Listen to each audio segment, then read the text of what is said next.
Hi, എല്ലാവർക്കും എൻ്റെ നമസ്കാരം. അപ്പോൾ ഇന്നത്തെ വീഡിയോ എന്ന് പറഞ്ഞിട്ടുണ്ടെന്നുണ്ടെങ്കിൽ നമ്മൾ ഒരുപാട് ആൾക്കാർ പല രീതിയിലും ജീവിക്കാൻ ആഗ്രഹിക്കുന്ന ആൾക്കാരാണ് ഇന്ന് ഭൂമിയിലുള്ളത് മുഴുവനും. പണ്ടും അങ്ങനെയൊക്കെ തന്നെയാണ്. പക്ഷെ പണ്ടത്തെ കാലഘട്ടവും ഇന്നത്തെ കാലഘട്ടവും തമ്മിൽ ഒരുപാട് അന്തരമുണ്ട്. അന്തരമുണ്ടെന്ന് വെച്ചിട്ടുണ്ടെന്നുണ്ടെങ്കിൽ നമുക്കറിയാം, ഇന്നെല്ലാവരും നമ്മൾ പണ്ട് പോലെ പറയാറുള്ള പോലെ തന്നെ വിരൽത്തുമ്പിൽ എല്ലാ കാര്യങ്ങളും കിട്ടുന്നൊരു കാലഘട്ടമാണ്. പക്ഷെ ഇപ്പോഴും അത് അംഗീകരിക്കാത്ത കുറേ ആൾക്കാരുണ്ടെന്ന് എനിക്ക് പലപ്പോഴും തോന്നിയിട്ടുണ്ട്. ഞാൻ ഈ ഒരു വിഷയം മുമ്പ് വേറൊരു വീഡിയോയിൽ സൂചിപ്പിച്ചിട്ടുണ്ട്.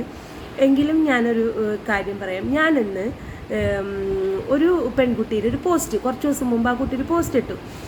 അവൾക്ക് സിംഗിളായിട്ട് ജീവിക്കാനാണ് ഇഷ്ടം, അതൊരു പ്രത്യേക സുഖമാണെന്നൊക്കെ പറഞ്ഞിട്ട് എഴുതിയിരിക്കുന്നു. ശരിയാണ്, സിംഗിളായിട്ട് ജീവിക്കുന്നത് ഒരു സുഖം തന്നെയാണ്. പക്ഷേ എല്ലാവരുടെ ആറ്റിറ്റ്യൂഡും ഒരുപോലെ ആയിരിക്കില്ല. ഇപ്പം എൻ്റെയൊക്കെ ചേച്ചി എന്ന് പറഞ്ഞാൽ എൻ്റെ മൂത്ത ചേച്ചി എന്ന് പറഞ്ഞിട്ടുണ്ടെങ്കിൽ എന്നേക്കാളും 10 വയസ്സിന് മൂത്തതാണ് ചേച്ചി. അപ്പോൾ ചേച്ചിക്ക് അന്നത്തെ ഒരു കാലഘട്ടം എന്ന് പറഞ്ഞിട്ടുണ്ടെന്നുണ്ടെങ്കിൽ പഠിച്ച് ജോലിയാവാന്നുള്ളതല്ല, പഠിപ്പിൽ നിന്ന് രക്ഷപ്പെടാൻ വേണ്ടിയിട്ട് കല്യാണം എങ്ങനെയെങ്കിലും കഴിഞ്ഞാൽ മതി, അങ്ങനെയൊക്കെയാണ് അന്നത്തെ കാലഘട്ടം. അപ്പം ഓരോ കാലഘട്ടത്തിനനുസരിച്ചിട്ട് മാറ്റങ്ങൾ വരും. ആ മാറ്റങ്ങൾ നമ്മൾ ഉൾക്കൊള്ളാത്തതാണ് നമുക്ക് വരണ ഏറ്റവും വലിയ പ്രശ്നം.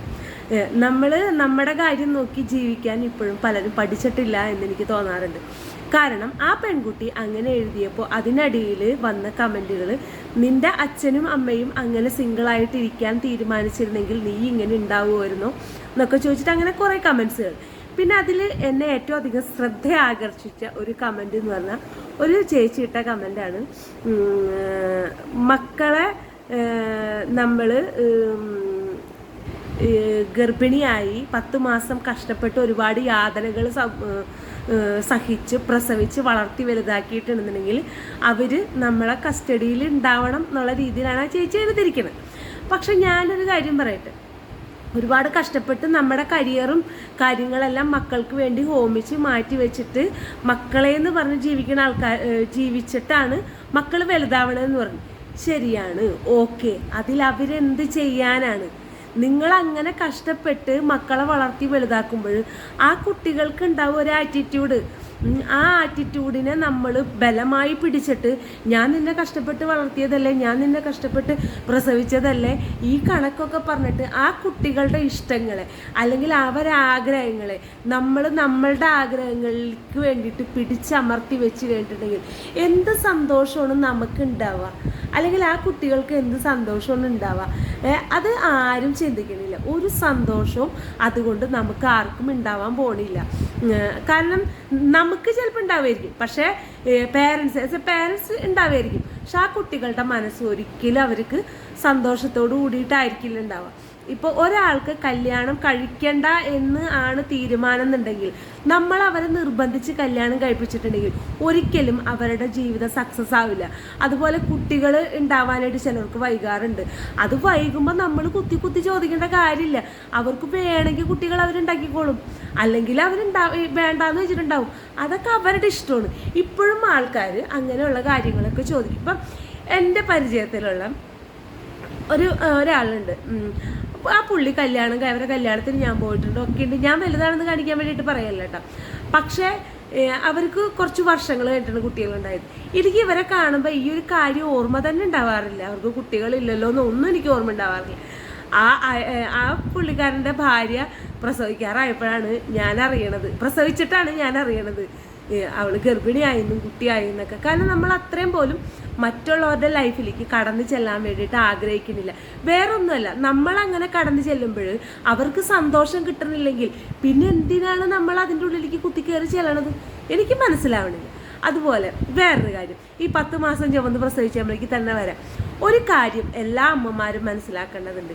ഇത് ഞാൻ പറഞ്ഞതല്ല, പണ്ട് വർഷങ്ങൾക്ക് മുൻപ് ഏതോ ഒരു ഞാൻ നല്ലോണം വായിക്കണ കൂട്ടത്തിലുള്ളായിരുന്നു. അത് അന്ന് ആരോ എഴുതിയ ഒരു ഇതാണ്. നമ്മൾ 10 മാസം പ്രസവിച്ച്, അപ്പം ഞാൻ പ്രസവിച്ചിട്ടും കല്യാണം കഴിച്ചിട്ടൊന്നും ഇല്ല കേട്ടോ, 14 വയസ്സിന് മുമ്പാണ്.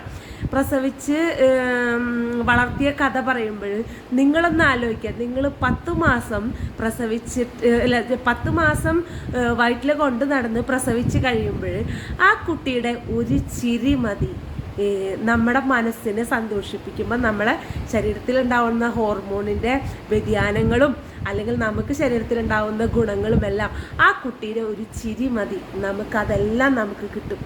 എന്തേ അങ്ങനെ അമ്മമാർ ചിന്തിക്കാത്ത?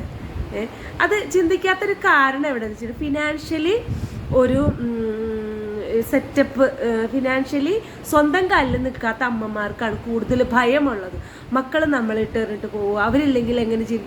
കാരണം മറ്റേ മനുസ്മൃതി പറഞ്ഞ പോലെ തന്നെ ബാല്യത്തിൽ അച്ഛനും കൗമാരത്തിൽ സഹോദരന്, അത് കഴിഞ്ഞ് പിന്നെ യൗവനത്തിൽ ഭർത്താവും, വാർദ്ധക്യത്തിൽ മക്കളും മകനും എന്നുള്ള രീതിയിൽ ചിന്തിക്കുന്നുണ്ട്. ആ ചിന്തിക്കുന്നത് സ്വന്തമായിട്ട് നമുക്കൊരു വരുമാനം ഇല്ലാതാവുമ്പോഴാണ് നമ്മൾ അങ്ങനെ ചിന്തിക്കുന്നത്. ഞാനൊരു കാര്യം പറയട്ടെ, മക്കൾ നമ്മൾ വളർത്തി വലുതാക്കി, ശരി പ്രകൃതി നിയമം ആണെന്ന് പറയുന്നു, ഞാൻ അതിലൊന്നും പ്രകൃതി നിയമത്തിന് വിശ്വസിക്കുന്നുണ്ട്. ഇപ്പം എൻ്റെ മകൻ എന്നെ നോക്കണം എന്ന് ശാഠ്യം പിടിക്കാൻ ഞാൻ തയ്യാറല്ലാത്ത ഒരമ്മയാണ്. ഞാൻ ഒരിക്കലും അതിന് ശാഠ്യം പിടിക്കുകയില്ല, അത് പറയുകയില്ല.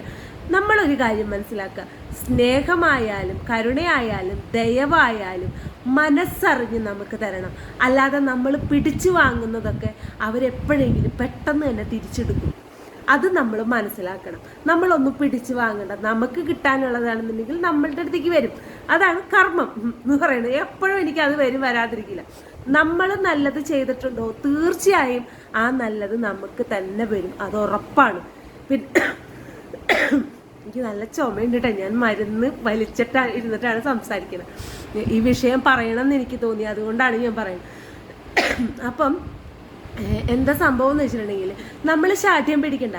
ഭഗവാൻ കൃഷ്ണൻ വരെ പറഞ്ഞിട്ടുണ്ട്, നമ്മൾ മക്കളെ വളർത്തി വലുതാക്കിയിട്ടുണ്ടെന്നുണ്ടെങ്കിൽ വയസ്സാവുമ്പോൾ അവർ തിരിച്ച് നമ്മളെ നോക്കണം എന്ന് നമ്മൾ ശാഠ്യം പിടിക്കുമ്പോൾ അതൊരിക്കലും സ്നേഹമാവില്ല, അവിടെ ഒരു വ്യവസായമാണ് നടക്കണമെന്ന് ഭഗവാൻ കൃഷ്ണൻ എന്തിലോ പറഞ്ഞിട്ടുണ്ട്. ഇതിലാണ് എനിക്കറിഞ്ഞൂടെ, ഓർമ്മയില്ല, പറഞ്ഞിട്ടുണ്ട് എന്നാണ് ഞാൻ കേട്ടത്. വിട്ടെങ്കിൽ തെറ്റാണെന്നുണ്ടെങ്കിൽ ആരെങ്കിലും തിരുത്തി തന്നോട്ടോ, നോ പ്രോബ്ലം. എനിക്ക് അതിലൊന്നും വിഷമുള്ള ആളല്ല. ഞാൻ എന്തെങ്കിലും തെറ്റ് പറഞ്ഞ ദൈവം അത് ശരിയല്ല തെറ്റാണെന്ന് പറഞ്ഞു തന്നു കഴിഞ്ഞാൽ ഞാൻ അതിനൊരു ആർഗ്യുമെൻറ്റിന് നിൽക്കൊന്നുമില്ല. അത് ഞാൻ അന്വേഷിക്കും, ഞാൻ പറഞ്ഞത് ശരിയാണോ തെറ്റാണോ എന്നൊരാൾ പറയുമ്പോൾ അത് അന്വേഷിച്ച് കണ്ടുപിടിച്ച് തെറ്റാണെന്നുണ്ടെങ്കിൽ ഞാൻ സമ്മതിക്കും. ഞാൻ പറഞ്ഞത് ശരിയാണെങ്കിൽ അതിൻ്റെ കാര്യകാരണങ്ങൾ സഹിതം ഞാൻ തിരിച്ച് പറയുകയും ചെയ്യും. അപ്പോൾ അതവിടെ നിൽക്കട്ടെ. അപ്പം നമ്മളൊരു കാര്യം മനസ്സിലാക്കാം, മക്കൾ നോക്കണ്ട എന്നല്ല കേട്ടോ ഞാനിതിൽ പറയണത്. നമ്മൾ ബലം പിടിക്കേണ്ട ഒന്നിനും. നമ്മൾ മക്കളെ സ്നേഹിക്കുന്നുണ്ടെങ്കിൽ അത് നമ്മുടെ ആഗ്രഹമാണ് അല്ലേ? ഞാൻ എൻ്റെ മകനെ സ്നേഹിക്കുന്നത് എൻ്റെ ഇഷ്ടമാണ്. എനിക്ക് ഒരാളെ സ്നേഹിക്കുക എന്ന് പറയുന്നത് അതെൻ്റെ ഇഷ്ടമാണ്. തിരിച്ച് അവൻ എന്നെ സ്നേഹിക്കുക എന്ന് പറയുന്നത് അവൻ്റെ ഉള്ളിൽ ഉണ്ടാവണം ആ ഇഷ്ടം അല്ലേ? അപ്പം നമ്മൾ ആത്മാർത്ഥമായിട്ട് അങ്ങോട്ട് കൊടുത്തിട്ടുണ്ടെങ്കിൽ തിരിച്ചും ആത്മാർത്ഥമായിട്ട് അവൻ ഇങ്ങോട്ട് നമുക്ക് തിരിച്ചു തരും. ഉറപ്പാണത്. തിരിച്ച് നമുക്ക് ആ സ്നേഹം കിട്ടും എന്നുള്ള കാര്യത്തിൽ ഒരു വ്യത്യാസവും ഇല്ല, നമുക്ക് കിട്ടിയിരിക്കും, അത് ഉറപ്പ് തന്നെയാണ്. ഓക്കെ, എന്നിട്ട് ഇത്രേ പറയാനുള്ളൂ. അതിൽ ആ സ്ത്രീ ഇട്ട കമൻറ്റിൽ എനിക്ക് പറയാനുള്ളൊരു കാര്യം എന്താണെന്ന് വെച്ചിട്ടുണ്ടെന്നുണ്ടെങ്കിൽ വേറെ ഒന്നുമില്ല.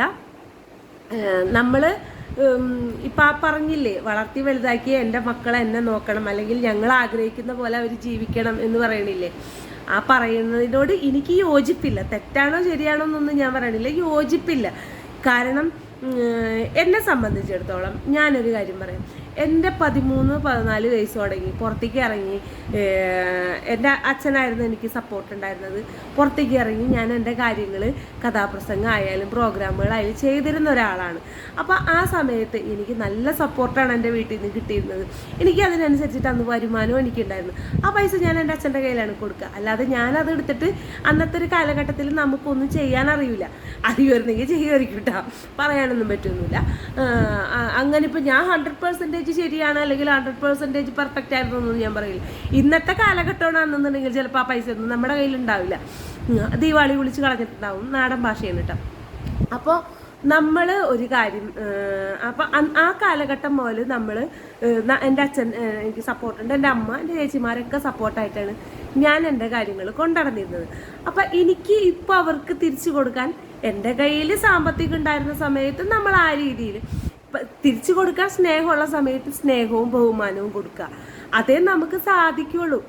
അല്ലാതെ ഇപ്പൊ എൻ്റെ അമ്മ പറയുന്നു, ഞാൻ നിന്നെ അന്ന് അങ്ങനെ നോക്കിയതല്ലേ, നീ എനിക്ക് മാസം ഒരു 50,000 രൂപ തരണം എന്ന് പറഞ്ഞാൽ എൻ്റെ കയ്യിൽ ഇല്ലപ്പ് എടുക്കാൻ കൊടുക്കാനായിട്ട്. എൻ്റെ അമ്മ ചോദിക്കൂല. അഥവാ ചോദിച്ചു കഴിഞ്ഞാൽ എന്ത് ചെയ്യും? നിവൃത്തിയുണ്ടാവും? ഒരു നിവൃത്തിയില്ല. പിന്നെ ഒരു കാര്യം നമ്മൾ മനസ്സിലാക്കേണ്ടത്, നമ്മൾ ഒന്നിനും എന്താണ് വല്ലാതെ അറ്റാച്ച്ഡ് ആവരുത്. അറ്റാച്ച്ഡ് ആവുക എന്ന് പറഞ്ഞിട്ടുണ്ടെങ്കിൽ നമ്മളുടെ ജീവിതത്തിൽ ഉയർച്ചയ്ക്ക് തടസ്സം വരും. 2 കൈകൾ ചേർത്ത് കാലത്ത് തുടങ്ങി വൈകുന്നേരം വരെ ചേർത്ത് പിടിച്ചു കഴിഞ്ഞാൽ എങ്ങനെയിരിക്കും? അതാണ് അറ്റാച്ച്മെൻറ്റ് എന്ന് പറയുന്ന ഒരവസ്ഥ. നമുക്കൊന്നും ചെയ്യാൻ സാധിക്കില്ല. ഒന്നിനോടും അറ്റാച്ച്ഡ് ആവാതിരിക്കുക. ഇപ്പം മക്കളോടായാലും ശരി, നമ്മളൊരു പരിധിക്ക് വിട്ടിട്ട് നമ്മൾ അറ്റാച്ച്ഡ് ആവരുത്.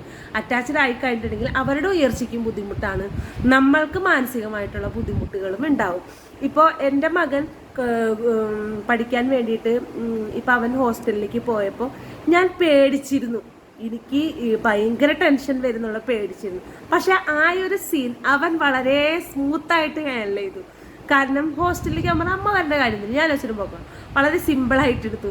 വെളുപ്പിന് തന്നെ ഇവിടെ നിന്ന് പോയി. അപ്പം അങ്ങനെ ഒരു ഇമോഷനായിട്ടുള്ള സീനുകൾ ഉണ്ടാക്കാൻ അവൻ തന്നെ ആ ഒരു സീൻ ഒഴിവാക്കി ഞാനിവിടെ കിടന്ന് ഉറങ്ങി എഴുന്നേറ്റ് അവൻ പോയി എന്നുള്ളത് എനിക്ക് 2-3 ദിവസം പോയി എന്ന് വെച്ചാൽ അവൻ പഠിക്കാൻ പോയി, ഇനി എപ്പോഴും എൻ്റെ അടുത്ത് ഉണ്ടാവില്ല എന്നുള്ളത് 2-3 ദിവസം എനിക്ക് ഒരു ബുദ്ധിമുട്ടുണ്ടായിരുന്നു. പക്ഷെ ഭയങ്കരമായിട്ടുള്ളൊരു ഇത് എൻ്റെ മനസ്സിൽ നിന്ന് അങ്ങോട്ട് മാറിക്കിട്ടും. അപ്പം നമ്മൾ മക്കളെ അങ്ങനത്തെ ആറ്റിറ്റ്യൂഡിലേക്ക് ആക്കിയെടുക്കാനായിട്ട് അച്ഛനും അമ്മമാർക്കും സാധിക്കണം, അല്ലെങ്കിൽ മക്കൾക്ക് സാധിക്കണം. അപ്പം അതിന് വേണ്ടിയിട്ടുള്ള വഴികളാണ് നമ്മൾ വെട്ടിട്ട് കൊടുക്കേണ്ടത്. അല്ലാതെ 10 മാസം ചുമന്ന് പ്രസവിച്ച കണക്ക് പറഞ്ഞിട്ട് മക്കളുടെ ചിറകുകൾ അരിയാനായിട്ട് ഒരച്ഛനമ്മമാർ നിൽക്കരുത്. എല്ലാവർക്കും എൻ്റെ നന്ദി. ഇനി ഞാൻ അധികം സംസാരിക്കില്ല, എനിക്ക് നെഞ്ചിൽ ഭയങ്കര ബുദ്ധിമുട്ട് വരുന്നുണ്ട്.